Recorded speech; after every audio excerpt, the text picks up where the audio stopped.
બાળકો, હું જીગર સોલંકી ઈ લર્નિંગમાં આપ સર્વેનું હાર્દિક સ્વાગત કરું છું.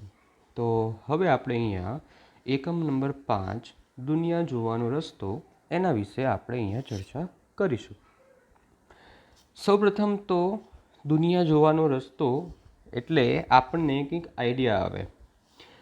તમે કદાચ તમારા ઘરની બહાર રમતા હોય અને કોઈક અજાણ્યા ભાઈ તમને આવે કે ભાઈ આ તમારી સોસાયટીમાં જ કોઈક રહેતું હોય કે ભાઈ મનહરભાઈનું ઘર ક્યાં છે, તો તમે તૈયારીમાં એને રસ્તો બતાવશો કે અહીંયાથી થોડા સીધા જાઓ, પછી ડાબી બાજુ વળજો, પછી એક રસ્તો આવશે ત્યાં થોડા સીધા જજો અને જમણી બાજુ વળતા પહેલું ઘર મનહરભાઈનું હશે. એવું તમે કદાચ કોઈક જગ્યાએ કર્યું પણ હશે, બરાબર. ઘણી વખત આપણે બહારની કોઈ સિટીમાં જઈએ, અમદાવાદ જઈએ, બરોડા જઈએ, તો આપણને ખબર ના હોય કે આમનું ઘર ક્યાં છે, તો આપણે 2-4 જગ્યાએ આવતા જતા લોકોને પૂછીએ, સોસાયટીનું પૂછીએ, પછી એમના ઘરનું પૂછીએ, બરાબર. તો એના માટે આપણને લોકો માહિતગાર કરતા હોય છે, બરાબર. હવે એ ફેસિલિટી થોડી એક્સટેન્ડ થઈ ગઈ, એટલે એની જગ્યાએ હવે ગૂગલ મેપ આવે છે, બરાબર. તમે કઠલાલથી નીકળ્યા અને તમારે જ્યાં જવું હોય ત્યાં એનું ડેસ્ટિનેશન તમે ફિક્સ કરી દો, તમને એ પોઈન્ટ પર એટલા વાગે તમને ઉતારી દે છે, બરાબર.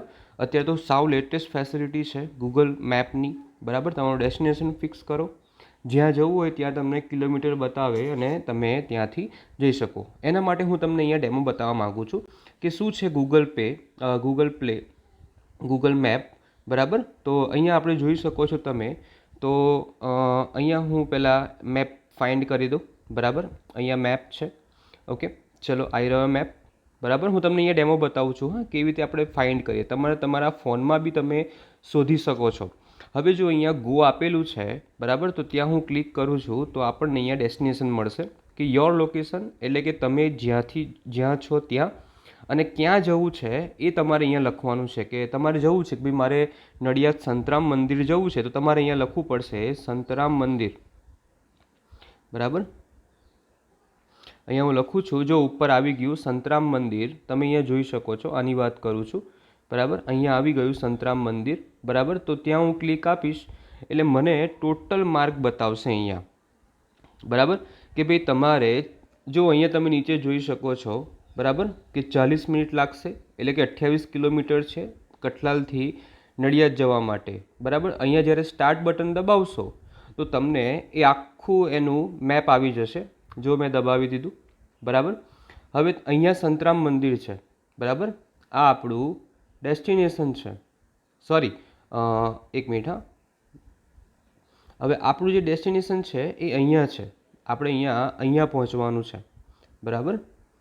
કઈ ગયું? હા, થોડું નાનું કરી દઈએ એટલે આપણને આઈડિયા આવી જાય. અહીંયા આ રેડ કલરનું આપ્યું છે એ આપણું સંતરામ મંદિર છે, બરાબર. ત્યાં પહોંચવાનું છે, ઓકે.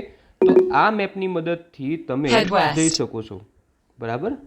ચાલો, તો આ રીતે તમે દુનિયાના કોઈ પણ છેડે આ મેપનો ઉપયોગ કરીને તમે જઈ શકો છો. ત્યાં તમને ડાબું જમણું જ્યાં બી વળવાનું હોય એ તમને આગળ જેમ તમે આગળ જતા જાઓ એમ લેફ્ટ વળવાનું હોય તો લેફ્ટ આવે, રાઈટ વળવાનું હોય તો રાઈટ આવે.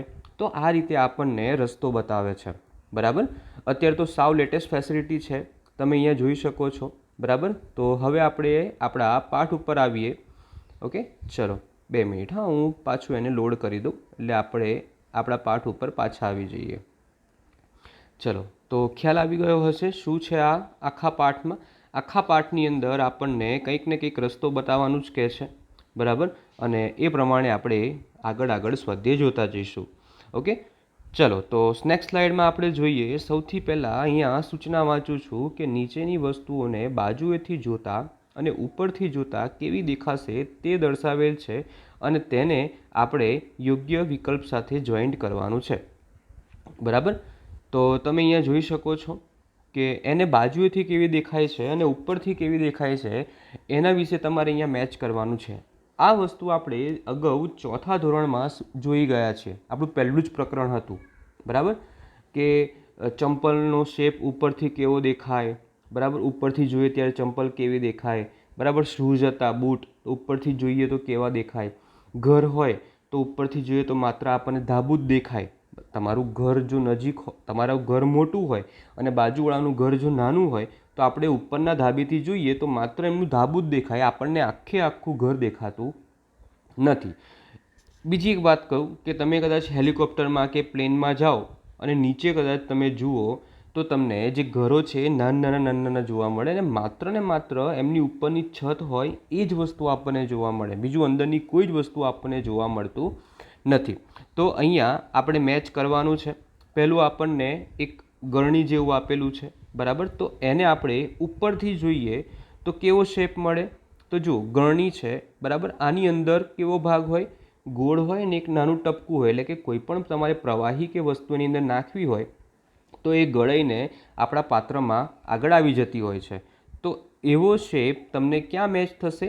યસ, બરાબર, તમે જોઈ શકો છો.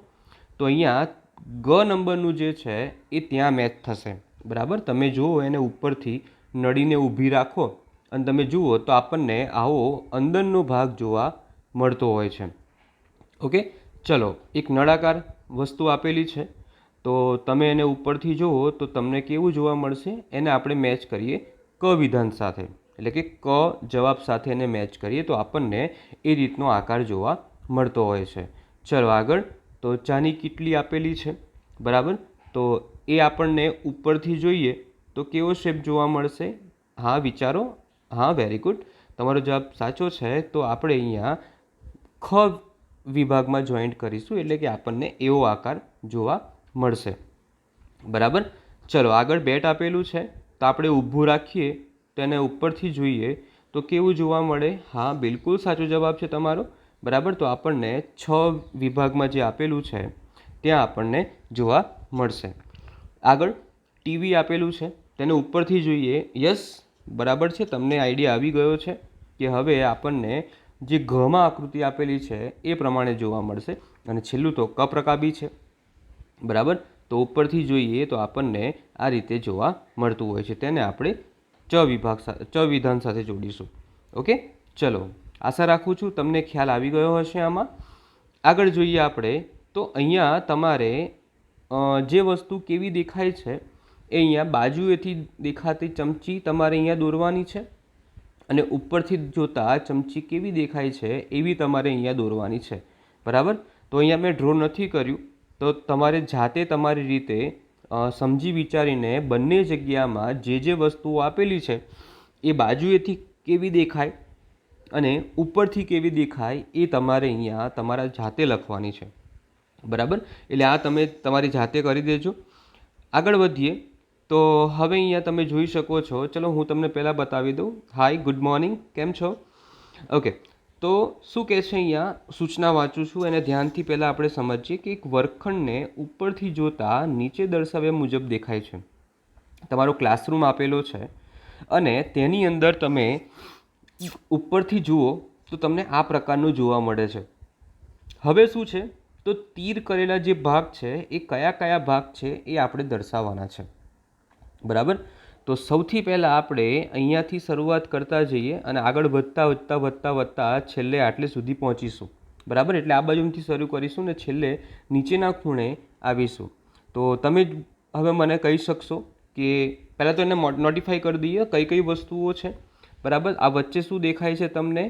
યસ, વેરી ગુડ, આ બેન્ચીસ છે, બરાબર. ચલો ત્યારબાદ બીજી વસ્તુ જોઈએ તો આ શું છે? હા, વેરી ગુડ, ટેબલ છે, બરાબર. ત્યારબાદ આને શું કહેવાય? આ શું હશે? વિચારો. હા, વેરી ગુડ, એ આપણું બ્લેકબોર્ડ છે, બરાબર. અને હવે અહીંયા જુઓ તો આ શું કહેવાય? આ બંને છે. હા, તમે કહી શકો છો કે બંને બારી હશે. તો આ બંને શું હશે? તે બંને આપણે બારણા તરીકે લઈ શકીએ છીએ, બરાબર. કેમ કે અંદર જવાનો એક રસ્તો તો હોય ને, બારીમાંથી થોડું કૂદીને આવતું રહ્યું એ ક્લાસરૂમમાં, બરાબર. કદાચ મોટા ક્લાસરૂમ, ઘણી સ્કૂલોમાં મોટા ક્લાસરૂમ હોય ને એમાં બે દરવાજા હોય, એક આગળનો દરવાજો ને એક પાછળનો દરવાજો. અમે જ્યારે એમઆરમાં ભણતા હતા ને, શેઠ એમઆરમાં, ત્યારે બે દરવાજા હતા, એક પાછળથી અને એક આગળથી, બરાબર. તો તમારા પપ્પાને બી પૂછી જોજો જે એમઆરમાં ભણ્યા હોય કે ક્લાસરૂમમાં પેલી બાજુમાં બારીઓ હોય અને આ બાજુમાં બે દરવાજા હોય, એક પાછળ દરવાજો હોય અને એક આગળ દરવાજો હોય, બરાબર. ચાલો તો આગળ જોઈએ. હવે અહીંયા તો આપણે દરેક વસ્તુના નામ દર્શાવવાના છે. તો અહીંયા પહેલી વસ્તુ અહીંયા લખીએ આપણે બારીઓ, બરાબર. એટલે કે આ એક બારી અને આ બીજી બારી. તમે અહીંયા તમારે બંને બાજુમાં અહીંયા લખવાનું છે. અહીંયા પણ તમારે બારી લખવાનું છે, બરાબર, અને અહીંયા પણ તમારે બારી લખવાનું છે. ઓકે, ચલો. તો આ બંને બારી છે.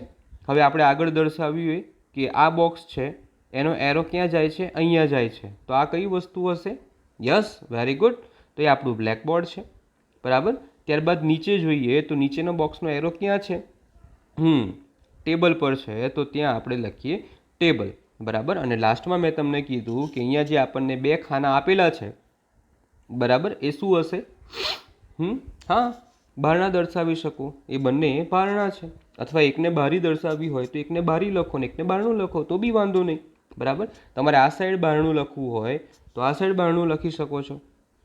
આ બે બારણા છે, અને બારણું દર્શાવવું હોય તો અને બારણું દર્શાવો, અને બારણું દર્શાવવું હોય તો અને બારણું દર્શાવો, તમને જે યોગ્ય લાગે, બરાબર. ચાલો આગળ જઈએ આપણે. હવે જુઓ, અહીંયા નીચેના ચિત્રોમાં વસ્તુને એક છેડેથી જોતા પહોળી અને મોટી દેખાય છે, જ્યારે બીજા છેડેથી જોતા સાંકડી અને નાની દેખાય છે. એવું કેમ થાય છે? તો આપણી પાસે એક પરિપ્રેક્ષ્ય વિકૃતિ છે, જેના કારણે આપણી નજીક રહેલી વસ્તુઓ આપણને પહોળી દેખાય, અને જેમ જેમ એ વસ્તુ દૂર જતી જાય એમ, એટલે કે આપણી નજરો જેમ જેમ દૂર જતી જાય એ સાંકડું થતું જાય છે. અહીંયા આપણને રેલવે ટ્રેક આપેલો છે, એનું બેસ્ટ એક્ઝામ્પલ છે કે તમે જ્યારે કોઈ રેલવે ટ્રેક પર ઊભા હો, બરાબર, અને તમે જ્યાં ઊભા છો તો તમને એ ભાગ થોડો પહોળો દેખાશે, અને આગળ આગળ તમારી નજર જેમ જેમ પહોંચશે તેમ તેમ એ ભાગ કયો સંકોચાય, એટલે કે નાનો સાંકડો થતો જાય. તો એ પરિપ્રેક્ષ્ય વિકૃતિના કારણે આપણે જે છેડે ઊભા છીએ તે આપણને પહોળો દેખાય છે, અને જે છેડો આપણાથી દૂર છે તે આપણને સાંકડો સાંકડો થતો લાગે છે. એટલે અહીંયા આપણે લખવું પડશે આ રીતે. મેં તમને અહીંયા લખીને આપેલું છે કે પરિપ્રેક્ષ્ય વિકૃતિના કારણે જે છેડો આપણી નજીક હોય છે તે પહોળો, અને જે છેડો આપણી દૂર હોય છે તે સૌથી મોટો દેખાય છે. ઓકે, તો બંનેમાં તમે જોઈ શકો છો. મીણબત્તીની આકૃતિમાં પણ એવું જ છે કે જેમ જેમ નજર પડે એમ એમ મીણબત્તી નાની થતી જાય. શરૂઆતમાં મોટી લાગે, પણ આગળ જેમ જેમ આપણી નજર વધે, આગળ આગળ જતી જાય તેમ તેમ એ દિવાસળીનું જે કદ છે એ નાનું થતું જાય. ઓલરેડી એ મોટું જ હોય છે. મીણબત્તી બધી એક સરખી હોય છે, પણ એ જે પરિપ્રેક્ષ્ય વિકૃતિ છે એના કારણે આપણે જેમ જેમ આપણી નજર આગળ જતી જાય એમ એમ એ બધું જ નાનું થતું જાય છે. ચલો આગળ જોઈએ. યોગાસન કરતી છોકરીઓના લીધેલા ચિત્રને યોગ્ય ચિત્ર સાથે જોડો, બરાબર. એટલે અહીંયા જે છોકરી છે, બરાબર, એ આપણે ઉપરથી ફોટો લીધો છે, બરાબર. એનો ફોટો કેવી રીતે છે? ઉપરથી લીધો છે. તો અહીંયા અ, બ, ક અને ડ એ ચારમાંથી કઈ મેચ થશે એ તમારે જોવાની છે, બરાબર. તો શાંતિથી વિચારો કયો શેપ હશે. હવે જુઓ, હું તમને અહીંયા બતાવું કે એમાં આ ચિત્ર તો નહીં જ આવે, બરાબર. શા માટે? કેમ કે એનો પગ નીચે વાળેલો છે, એટલે અહીંયા બ તો આવશે જ નહીં. ક્લિયર? ત્યારબાદ હવે જુઓ, આ ચિત્રમાં એણે હાથથી પગ પકડેલો, એટલે કે એની સહેજ નજીક છે પગ છે ને, એ એના હાથ જે પાછળ બેન્ડ કર્યા છે એના નજીક છે, જ્યારે આ ચિત્રમાં તો એના પગ હજી તો ઉપર પહોંચ્યા જ નથી, બરાબર. એટલે ક ચિત્ર પણ નહીં આવે. હવે બાકી રહ્યા અ અને ડ. તો એમાં તમે જ વિચારો કયું હશે. આ ખ્યાલ આવે છે શું હશે? હા, મને તો આઈડિયા આવી ગયો છે કયું ચિત્ર હશે, બરાબર. તો અહીંયા જવાબ આપું છું કે અ ચિત્ર એની સાથે મેચ થાય છે, બરાબર. આ જે ચિત્ર આપેલું છે અ ચિત્ર, એને તમે જ્યારે ઉપરથી જુઓ ત્યારે તમને આપણું મેઇન ચિત્ર છે એના જેવું જ લાગતું હોય છે, બરાબર. ચાલો આગળ વધીએ આપણે. હવે અહીંયા નીચેના કયા ચિત્રમાં બધા વાટકાઓ ઊંધા મૂકેલા છે? અહીંયા તમને 3 ચિત્ર આપેલું છે. એક આ ચિત્ર, 2 ચિત્ર અને 3 ચિત્ર. તેમાં કયા ચિત્રની અંદર વાડકા ઊંધા મૂક્યા છે, બરાબર. તો ધ્યાનથી જુઓ ચિત્રને અને નક્કી કરો કે કયા નંબરનું ચિત્ર હશે. હા, વેરી ગુડ, બિલકુલ સાચો જવાબ. તો અહીંયા 1 અને 3 ચિત્રમાં વાડકા જે છે એ સીધા છે, બરાબર. અને બીજા નંબરનું જે ચિત્ર છે એની અંદર વાડકા ઊંધા ગોઠવેલા છે, બરાબર. ઓકે, આગળ વધીએ આપણે. નીચેની વસ્તુઓને ઉપરથી અને બાજુથી જોતાં કેવી દેખાશે તેના આધારે તમારે જોડી બનાવવાની છે. બરાબર. હવે આ જે નળાકારનો શેપ આપેલો છે, બરાબર, તો આ જે મેઇન આકૃતિ છે એને આપણે બાજુએથી જોઈએ તો આપણને આવી આકૃતિ મળતી હોય છે. બરાબર. તમે બધા જોઈ શકો છો અહીંયા. અને હવે આગળ જોઈએ તો અહીંયા જે નળાકારની નળી આપેલી છે, ગરણી આપેલી છે, તો એને આપણે ઉપરથી જોઈએ તો આપણને આવી આકૃતિ મળે. બરાબર. તો તમારે એ રીતે આ બંનેને મેં તમને જે રીતે જોઈન્ટ કર્યા છે એ રીતે તમારે તમારા એરો દ્વારા એને જોઈન્ટ કરવાના છે. ઓકે, ચલો નેક્સ્ટ આગળ જઈએ આપણે આગલી સ્લાઇડમાં. હવે એક જૂતાને બાજુએથી, ઉપરથી અને સામેથી જોતાં કેવું દેખાશે એ તમારે જોવા અહીંયા દર્શાવવાનું છે. બરાબર. શું કહે છે કે એ જે જૂતું છે, બરાબર, શું કહેવાય, બૂટ છે, એને ઉપરથી જોતાં તમને એની જે દોરી છે અને ઉપરનો જે ભાગ છે એવો તમને અહીંયા જોવા મળશે. હવે બાજુએથી જોશો તો શું દેખાશે? તો બાજુએથી જોશો તો માત્ર તમને આ જ ભાગ જોવા મળશે. બરાબર. અથવા તો આ ભાગ જોવા મળશે. જ્યારે બૂટ મૂક્યા હોય અને બાજુએથી જોઈએ તો માત્ર આપણને આ બે ભાગ જ જોવા મળે. ક્લિયર છે? અને સામેથી જુઓ તો તમને કયો ભાગ જોવા મળશે? બૂટને સામેથી જુઓ તો માત્ર તમને આટલો જ ભાગ જોવા મળે. બરાબર. બૂટ મૂક્યો હોય અને એને આપણે સામેથી બેસીને જોઈએ તો આપણને માત્ર આવો જ ભાગ જોવા મળે. તો તમારે અહીંયા એ રીતે દોરવાનું છે. ઓકે, ચલો આગળ જોઈએ. તો ચિત્ર આપેલું છે અને ચિત્ર ઉપરથી પ્રશ્નોના જવાબ આપણને અહીંયા સોલ્વ કરવાના છે. સૌથી પહેલાં તો અહીંયા ચિત્ર વિશે માહિતી મેળવી લઈએ. બરાબર. ચિત્રમાં કઈ કઈ વસ્તુ આપેલી છે. ઓકે, તો જુઓ અહીંયા 4 દરવાજા આપેલા છે. એક દરવાજો એ, દરવાજો બી, દરવાજો સી અને દરવાજો ડી, એમ 4 ગેટ આપેલા છે. ત્યારબાદ એ દરવાજો છે એની નજીક આપણને મીઠાઈની દુકાન આપેલી છે. બરાબર. તમે જોઈ શકો છો અહીંયા. હવે તમે અહીંયા એ પણ જોઈ શકો છો કે આ જે બી દરવાજો છે એની બાજુમાં આપણને બાસ્કેટબોલનું મેદાન આપેલું છે. આ ફોટો છે ને ઉપરથી લીધો છે. બરાબર. એટલા માટે આપણે અહીંયા એને ચોક્કસ નોટિફાઈ નથી કરી શકતા. બરાબર. આમ સીધો લીધો હોત ફોટો તો આપણે તૈયારીમાં કહી શકાય, પણ આ જે ફોટો છે એને ઉપરથી જ કેપ્ચર કર્યો છે. બરાબર. ચલો, તો ખ્યાલ આવ્યો. હવે આગળ જોઈએ તો એની અંદર તમે જોયું કે સી દરવાજો છે. બરાબર. સી દરવાજો છે ત્યાં નજીકમાં ગપ્પુનું ઘર આપેલું છે. હવે ત્યાંથી એન્ટર થાવ તો આપણને 2 ચીચવા આપેલા છે. ચીચવો એટલે આપણે પેલું રમીએ છીએ ને એકબીજા સાથે ઊંચું નીચું કરવાનું. ઓકે, ચલો, તો એ ચીચવો આપેલો છે. એની બાજુમાં એક નાનો બાંકડો છે. પછી ડી દરવાજો જે છે એની પાસે ફૂલની ક્યારીઓ આપેલી છે. એટલે ત્યાં ગાર્ડન થોડું નાનું બગીચા જેવું છે અને બધા ફૂલો રોપેલા છે. બરાબર. પછી એ દરવાજો છે એની સામેની બાજુમાં તમને અહીંયા એક બાંકડો આપેલો છે. બરાબર. બી બાજુમાંથી પસાર થાવ તો અહીંયા પણ એક બાંકડો આપેલો છે. બરાબર. અને અહીંયા રમતનું એક મેદાન છે. બરાબર. ઓકે, તો એના ઉપરથી આપણે પ્રશ્નોના જવાબ સોલ્વ કરવાના છે. તો પહેલો પ્રશ્ન છે કે કયો દરવાજો મીઠાઈની દુકાનની સૌથી નજીક છે? બરાબર. તો મીઠાઈની દુકાન ક્યાં છે? અહીંયા છે. તો એની સૌથી નજીકનો દરવાજો કયો છે? યસ, દરવાજો એ. તો આપણે જવાબ લખીશું અહીંયા દરવાજો એ. ઓકે, ખ્યાલ આવી ગયો. ચલો આગળ વધીએ. કયો દરવાજો ગપ્પુના ઘરની સૌથી નજીક છે? તો એના માટે હવે પાછું જવું પડશે આપણે. બરાબર. તો અહીંયા રેડ બટનને ક્લિક કરું છું તો આપણે પાછા આવી ગયા છે ને. મેજિક છે ને આમાં. મેં રેડ બટનને ક્લિક કર્યું તો આપણે પાછા આવી ગયા. તો જુઓ આપણો પ્રશ્ન શું હતો? કયો દરવાજો ગપ્પુના ઘરની સૌથી નજીક છે? તો જોઈ શકો છો ગપ્પુનું ઘર અહીંયા છે અને એની નજીક કયો દરવાજો છે? સી. તો આપણે જવાબમાં લખીશું દરવાજો સી. બરાબર. જો તમે દરવાજો બીથી પ્રવેશ કરો તો પાટલી તમારી કઈ બાજુ આવશે? શું કહે છે? તમે દરવાજા બીથી પ્રવેશ કરો તો પાટલી તમારી કઈ બાજુ હશે? તો એના માટે આપણે જોઈ લઈએ કે દરવાજો બી ક્યાં છે? અહીંયા છે. તમે અહીંયાથી એન્ટર થાવ છો. બરાબર. આ દરવાજો બી છે. અહીંયાથી એન્ટર થાવ છો એટલે તમારું મોં આ બાજુમાં હોય. બરાબર. અહીંયા તમારું ફેસ હોય. બરાબર. આ તમારો કયો હાથ થશે? યસ, ડાબો હાથ અને આ તમારો જમણો હાથ. તો પાટલી જે છે એ કયા હાથે છે? ડાબા હાથે. Very good. બરાબર. તો આપણે આગળ સ્લાઇડમાં જોઈ લઈએ.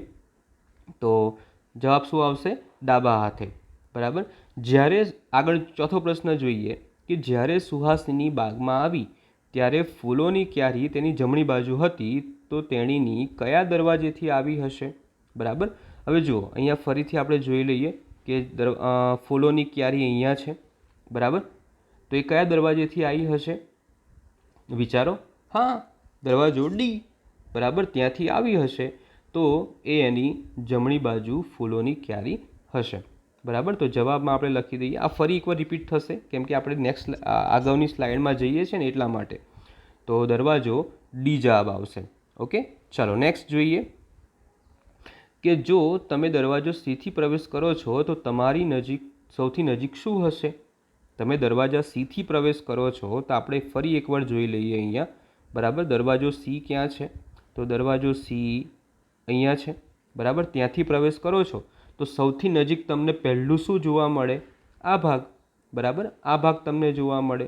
જો હું તમને રેડ કલરમાં બતાવું છું, આ ભાગ આપણને પહેલો જોવા મળે. તો આ શું છે? બાસ્કેટબોલનું મેદાન છે. બરાબર. તો તમને બાસ્કેટબોલનો કોર્ટ એ આપણને જોવા મળે. ઓકે, ચાલો નેક્સ્ટ જોઈએ. જો તમે દરવાજા એથી પ્રવેશ કરો છો તો મીઠાઈની દુકાન તમારી કઈ બાજુ હશે? મીઠાઈની દુકાન આપણે પ્રવેશીએ છીએ તો આપણી જમણી બાજુ હશે. તમે જોઈ શકો છો, તમે પોતે જ ત્યાં ઊભા રહો અને વિચારો કે હું ત્યાં ઊભો છું આંખો બંધ કરીને. બરાબર. તો મારો જમણા હાથે મને મીઠાઈની દુકાન મળશે. ઓકે. અને છેલ્લો પ્રશ્ન, જો તમે દરવાજા ડીથી પ્રવેશ કરો તો સૌથી નજીક શું હશે? દરવાજો ડી, એની સૌથી નજીક શું હશે? હા, બરાબર છે. બરાબર. ત્યાં ફૂલોની ક્યારી આપેલી છે. બરાબર. તો આપણો જવાબ આવશે ફૂલોની ક્યારી. બરાબર. તમે ચિત્રમાં પણ જોઈ શકો છો તમારા. ઓકે, ચલો આગળ જોઈએ આપણે. હવે આને આપણે પછીના સેશનમાં રાખીએ. બરાબર. ત્યાં સુધી તમે આટલી વસ્તુઓ સ્વાધ્યાયપોથીમાં લખી દેજો અને 10મા પ્રશ્નથી આપણે બીજા વિડીયોમાંથી સ્ટાર્ટ કરીશું. ત્યાં સુધી આ બધું જ તમે પૂરું કરી દેજો. ઓકે, ફરી મળીશું નવા શું કહેવાય આગળના પ્રશ્ન સાથે. ત્યાં સુધી એ બધું જ તમે ગૃહ કાર્યમાં લખી દેજો. ઓકે, આવજો.